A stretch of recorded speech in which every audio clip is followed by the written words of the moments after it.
I'm Afshin Ratansian. As anti-Semitism scandals rock the politics of Washington and London, we're going underground in an exclusive interview with former Iranian President Mahmoud Ahmadinejad. This is within the past 48 hours. Britain announces former BBC Media Action instructor Nazanin Zaghari-Ratcliffe convicted for espionage that she denies is a de facto UK official. And that's all while the EU, Britain and the USA continue economic warfare against another fossil fuel power, Venezuela.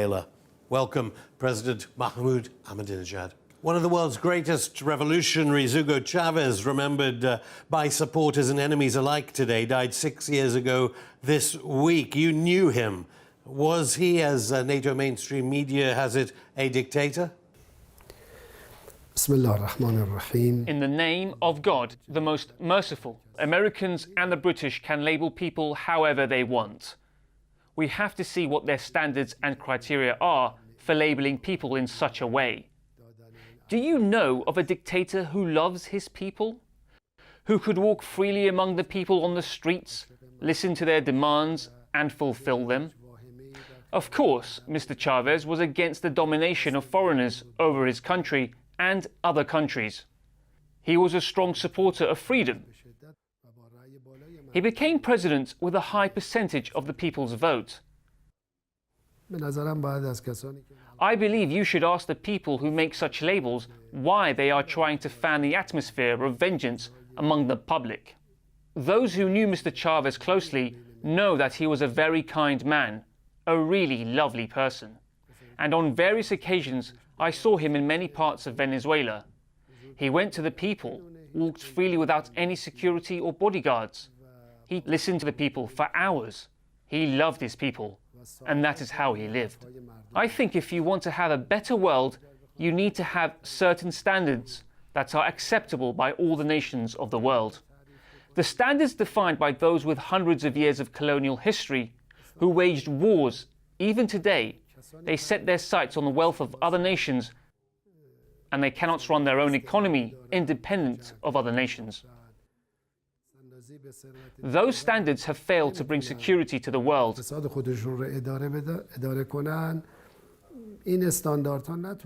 And this does not bring friendship among nations.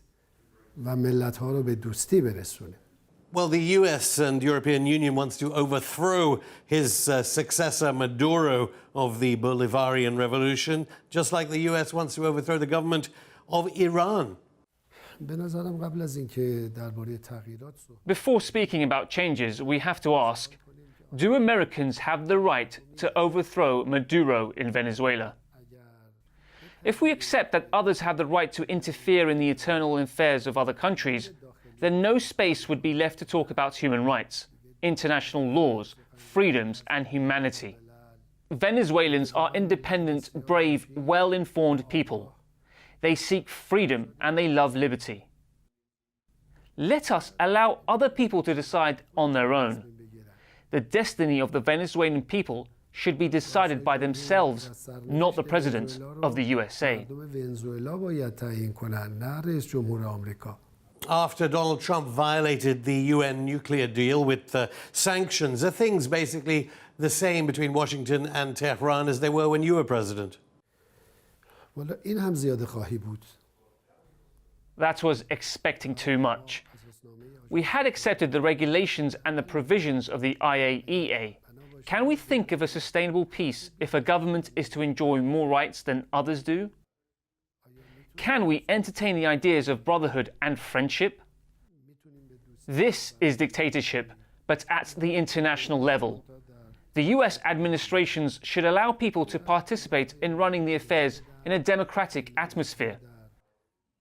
They should not seek more rights than others, nor meddle in the affairs of other countries. The path they have been on in the past decades has disrupted the world's security and created concerns for the future among all the people of the world. Americans are respectable people.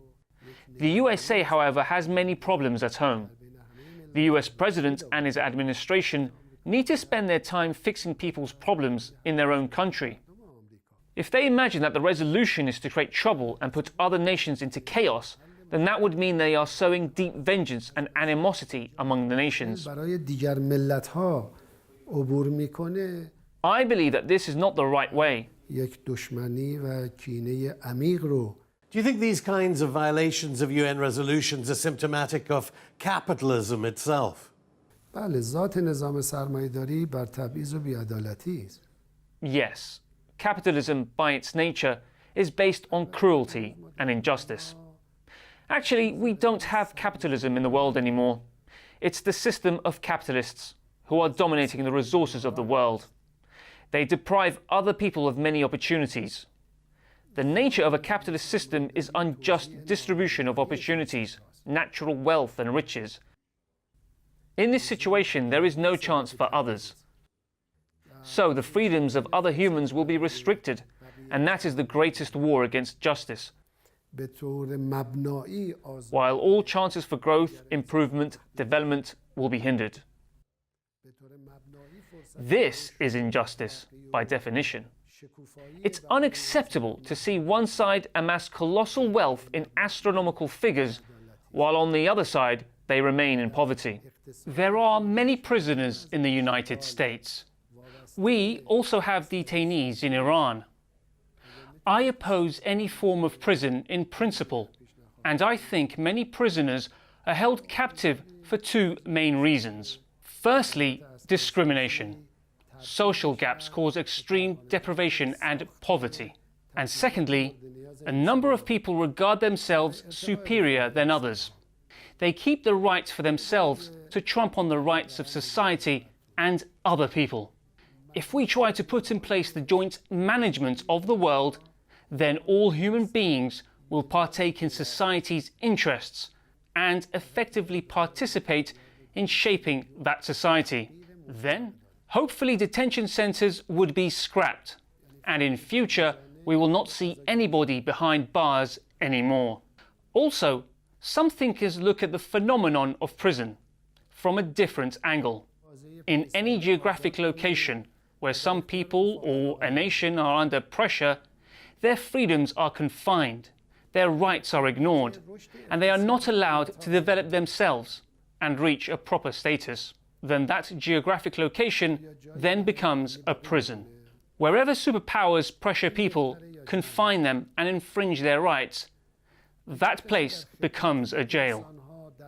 I hope through universal unity and joint efforts by all humans, we will not witness anyone making prisons nor anyone committing such a crime that would make them deserve to be thrown behind bars. If natural sources of wealth and opportunities are distributed evenly, we would never see 4 million people sleeping on park benches in the United States. Humans, every single one of them, are important. عادلانه توزیع بشه ما هرگز شاهد 4 میلیون Is there a lack of wealth in the United States? If resources and opportunities were divided equally, nobody homeless would remain on the streets. ثروت کم هست اگه ثروت طبیعی و فرصت‌ها عادلانه توزیع بشه آیا کارتون خوابی خواهد بود؟ You tweeted a picture from the UK-backed war on Yemen and said the starving child was because of the capitalist system. How does capitalism kill? بله هر سیستمی که در نقطه مقابل Yes, any system that stands against the interests of the people would fall into decay, even if they develop and grow for a short period. You should look at the names of the weapons manufacturers who are taking the lives of people in Yemen. And you'll notice that the nature of capitalism is war and destruction. We want a world without weapons because weapons are designed to kill. Warfare cannot serve justice. Do they send weapons to produce food for the people in Yemen, Saudi Arabia and the Persian Gulf? Or do they do it for slaughter? When arms sales are a lucrative business, then this is entwined with conflicts and war. Everybody knows part of the US governing body are the owners of weapons factories. Without tension, without wars, those weapon factories will shut down. You could find a pretext and start a war among people and nations. The question is, what are the United States and Britain doing in the Persian Gulf region? Who allowed them to come into our region, many problems in many parts of the world would be solved when the US and the UK and their like leave that region. They must allow people to decide for themselves. Yemeni people should be allowed to take their decision on their own. Those who sell weapons to kill people will have a terrible fate, and God Almighty is just. He will defend the rights of the oppressed. Let us close down weapons factories. Can we expect to stop wars when some economies have arms production as a major pillar of their economic growth and employment? Can we assume no war will happen when some countries' economic growth relies to a large extent on the production of bombs, atomic bombs, rockets, and warplanes, and a bulk of employment is dependent on arms industry? We hope one day we will see that arms industries turn into an industry that produces equipment to improve the quality of life. Let me give you some statistics. The world military spending is $1,500 billion, while 1.2 billion people live in absolute poverty and cannot afford even a meal a day. If we make a global consensus to issue this military spending within a 5-year period and allocate it to the poor or improve economic growth of other nations, would there be an insecurity anymore? Is this option better, or is war the solution? Is it better to earn revenue by serving humanity, or earn money by killing people? These are possible and feasible options if we have a humane approach and we think of humankind. We should care about every single person who loses his or her life in wars. People have feelings, emotions, and families. In our culture, killing an innocent person amounts to killing all humankind. I hope that the day will come when all of us would act humanely, and when others look at us, they would see humanity and friendship. What's the difference between man and other creatures when you don't love others? The extent of the love in your heart determines what kind of a human you are. When your heart is full of love, you can't produce means for taking the life of another person. I cannot imagine this, and hope the conditions of the world will soon change in favor of justice, humanity, liberty, and friendship. We believe that the basis of social life is justice, mutual respect, and cooperation. So, anybody, anywhere in the world who makes an attempt to spread justice deserves our respect and support. Everyone, everywhere, should support them. We believe religions came to bring further unity and solidarity among human beings. If they are dividing people in the name of religion, then be sure that this has nothing to do with the truth of religion. Humans are all the same, so we have to do something.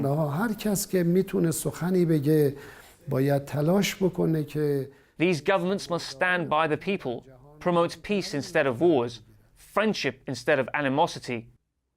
Then life will become beautiful for everyone. به جای دشمنی دوستی رو ترویج کنه. اون وقت زندگی برای همه زیبا خواهد شد. I'll stop you there. More from the former president of Iran after the break. Some British and American officials speak in a way that give you the impression that they are living on another planet. Well, they themselves are behind all these Israeli aggressions. That's coming up in part 2 of this special edition of Going Underground.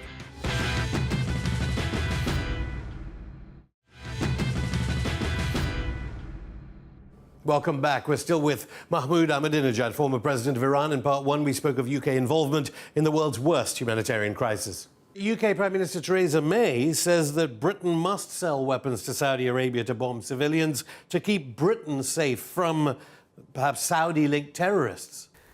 بعد از مسئولین دولت بپرسیم جغرافیای انگلستان چقدر وسعت داره. Well, you should ask the British government officials how vast Britain is. This is a form of greed. I said there are 2 reasons for wars. The second one was that some people find themselves superior to others. Does the UK recognise the independence of the people of Yemen or not? And the independence of other regional nations? If other countries had interests in the UK, then would the British allow them to behave the same as they do in Yemen? The world is changing. New powers are emerging. And would the UK allow Africans, for example, if they became powerful, to seek compensation for the UK's colonial era or the slave trade? Well, it's in their interests. But what if the UK refuses to pay that compensation? Then are those African countries supposed to start a war? If we accept the UK's mindset vis-à-vis protecting its interests in Yemen, then the world will turn into a hell. So we believe we are in this world to make it into a heaven, not a hell. The era of unilateralism has come to its end, and I hope those mistakes would not repeat itself. The world is changing rapidly. People are becoming powerful, and they may feel that they have the right to adapt the current approach of the USA and the UK. We don't want to see that happen. It is clear that the UK, based on a pre-planned scheme, wage wars, sell weapons, undermine nations, destroy their infrastructures to prevent them in the first place, a certain nation, from assuming power. Then they return to the war-torn country for reconstruction. On one hand, they tackle unemployment, create jobs and sell their weapons. Then, on the other hand, they destroy the civil infrastructure of the war-torn countries, and again they create jobs and boost their own firms and corporations. This is like a person who is feeding on slaughtering other human beings. God Almighty does not like such humans. There definitely will be a severe punishment for them in the hereafter. They should not assume that other people do not know what they are doing. By using this very childish, absurd reasoning, every government can interfere anywhere in the world and eventually nothing will remain in its place. I hope they would hear the words of 1 out of 7.5 billion people of the earth who favours peace, loves other people and hates wars, seeks justice and respects all human beings. These are not my words alone. These are what a majority of people express. The superpowers must abide by the demands of the nations. Otherwise, they will not have a good future.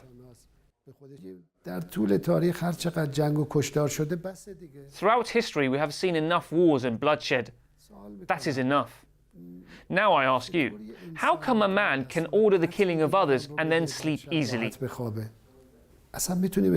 Can we call such a person a human? It's a significant question. Well, why do you think that NATO nation politicians and media call you an anti-Semite, or in other words, anti-one of the three Abrahamic religions? The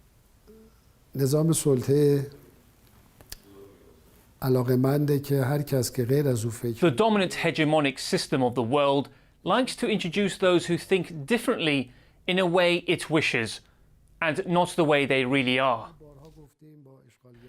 I have said time and again that we oppose occupation, aggression, tyranny, and the killing of people, hostility and antagonism.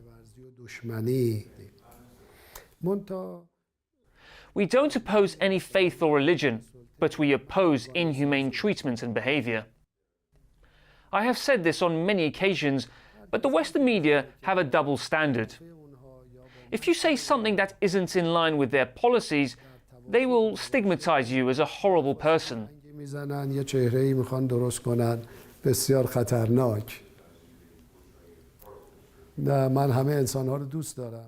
I love all human beings, even my own enemies. But I stand strongly against their inhumane approaches and resist them, though I still love them. When you try to prevent the collapse of even a tyrant, you are actually acting as a friend. People have the right to have different ideas and beliefs. They are free to choose their own faith, but they have no right to violate the rights of others. No religion should be used as a pretext for occupation, aggression and slaughter. Otherwise, it's not a true religion. Throughout history, many dictators hid behind the guise of religion. Many atrocities were committed in the name of religion. This is the greatest abuse of faith. Jews are an Abrahamic tribe. Moses is a great prophet. Anyone who really follows in the footsteps of the prophet Moses would be against occupation and atrocities. No one can claim that he follows a messenger of God and occupy other people's land, kill them and infringe on their rights. These are my arguments. Whatever they label me, that doesn't matter. But if you are being fair, you should publish what I say, not what they label me as. Even if they don't give me a voice, they are the real losers. Because human relations go beyond media, and people will finally know the true reality. In the USA, Congresswoman Ilhan Omar and in the UK Labour leader Jeremy Corbyn have been called anti-Semites. Why do you think there's this confusion between de facto racism and alleged Israeli crimes against humanity? قوم یهود ارتباطی به دین حضرت موسی نداره. Being a nationalist has nothing to do with the religion of Prophet Moses. Some Jews follow Prophet Moses, and they are great people, living in harmony with other people. The relation between the Zionist regime, the followers of Prophet Moses, and Jews should be redefined. We are against occupation and slaughter, even if a Muslim, a Christian, a Buddhist, a Hindu, or even an atheist commits these crimes. They are free to have their own beliefs, but no one has the right to violate the rights of others in the name of a certain religion. We oppose aggression against the rights of other people, no matter who they are. Some US officials claim to be Christians. However, we are against their aggression. Also in the UK, some officials claim to be the followers of Jesus Christ. We argue that Jesus never sought to kill or wage war. So they can decide for themselves, but we wouldn't meddle in their affairs. شما در محدوده زندگی خودتون میتونید تصمیم بگیرید برای خودتون. ولی ما دخالتی نداریم. We know the reason the Zionist regime was created. Everybody knows it. Why should we ignore it? Some British and American officials speak in a way that give you the impression that they are living on another planet. Well, they themselves are behind all these Israeli aggressions.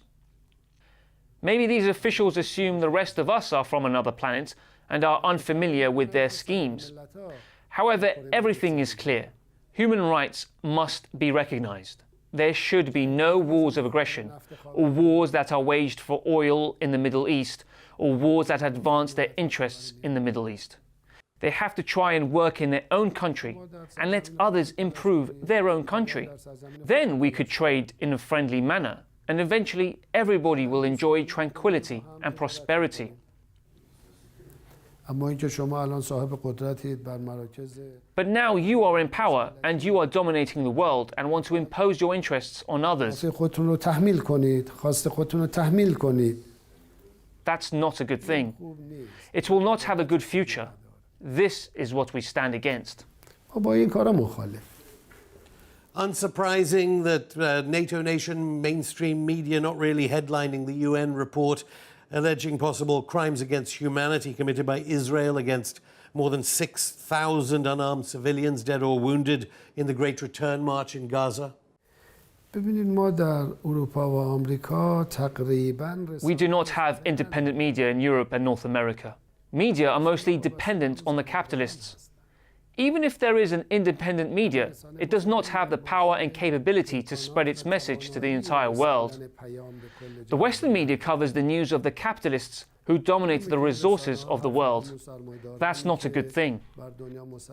Anyone who is powerful should use the media to serve people, humanity, justice and peace, not to serve their personal or political interests.